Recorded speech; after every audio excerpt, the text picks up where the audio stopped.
হরে কৃষ্ণ। জাগ্রত পায়া শ্রী শ্রী চৈতন্য মহাপ্রভুর বাৎসরিক পুজোতে ফাইনালি আমি আসতে পেরেছি। এটা নিজেকে যে কী লাকি মনে হচ্ছে যে বলে বোঝাতে পারবো না। আমি কিন্তু অনেক কষ্ট করে এখানে এসেছি, যে কি করে এসেছি না হয় পরে একটি স্টোরি তোমাদের সামনে তুলে ধরবো। জানো তো, এই পায়া চৈতন্য মহাপ্রভু খুবই জাগ্রত। উনি না মন্দিরে খুবই কম থাকেন, বিভিন্ন দেশ বিদেশে চলে যান। সত্যি কথা বলতেই বাৎসরিক পুজোতে ওনার দর্শন পাওয়া যায়। আমি অনেক জায়গায় শুনেছি গেছে, বাট আমি কোনোদিন নিজের চোখে দেখিনি। ফাইনালি আমি আজকে নিজের চোখে দেখব। তো মন্দিরে প্রবেশ করতেই দেখতে পাচ্ছি এখানে বাতাসা বিক্রি হচ্ছে এবং এখানে হরিলুট হয়, তাই চলে এসেছি। এবং এই মেলা কতদিন চলবে, কোথায় এবং এই নতুন মন্দির কবে উদ্বোধন, আমি সবটাই তুলে ধরবো। তার আগে এই পায়ার মহাপ্রভুর একটু তোমরা দর্শন করে নাও, আমিও দর্শন করে নিচ্ছি। সত্যি কথা বলতে এত সুন্দর, এত অপূর্ব মূর্তি, কী করবো, দেখতেই পাচ্ছ তোমরা।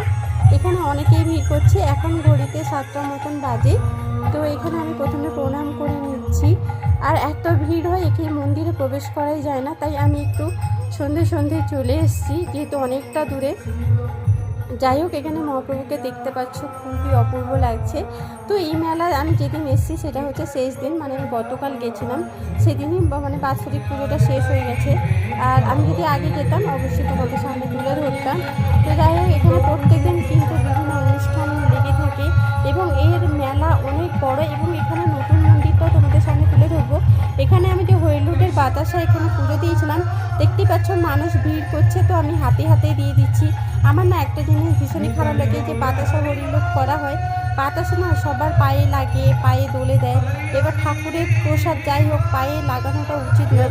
তো যাই হোক, ভগবান যা করেন ভালোর জন্যই করেন। আমার এটা একদমই পছন্দ নয়, তাই আমি দেখো সবাইকে কিন্তু হাতে করে দিয়ে দিচ্ছি। আর আমি জাস্ট 4-5টা মতন বাতাসা রেখেছিলাম বাড়ির জন্য, সকলকে একটু দিব বলে। আর উনি এতই জাগ্রত যে বাড়িতে সবাইকে তো প্রসাদটা দিতে হবে। দেখতে পাচ্ছ আমার পলিথিনে আর নেই বলতে গেলে, তো আমি এইটুকু রেখে আমি সবাইকে দিয়ে দিয়েছি। আর এইদিকে দেখতে পাচ্ছি মন্দিরের সামনে প্রত্যেকদিন নাম সংকীর্তন হয় এবং রাত্রিবেলা যা বিভিন্ন প্রোগ্রাম লেগেই থাকে। সত্যি কথা বলতে এত ভালো লাগছে যে কি আর বলবো। যাই হোক, বেশি বকে ফেললাম। এরপরে চলো, যেখানে এই পায়ার মহাপ্রভুর মন্দিরটা হচ্ছে নতুনভাবে, মানে এত সুন্দর লাগছে। অনেকের ভিডিওতে দেখেছি, খুবই কম সংখ্যক ভিডিওতে দেখেছি, যেটা দেখে আমার ভীষণই ভালো লাগলো। তাই আজকে আমার ভীষণ ইচ্ছে করছিল। ফাইনালি আজকে আমি আসতে পেরেছি, সবই ভগবানের ইচ্ছায়। চলো একটু মন্দিরটা তোমাদের দর্শন করে দিই। এটা তো সাইড থেকে দেখাচ্ছি, সামনের থেকেও তোমাদের সামনে তুলে ধরছি।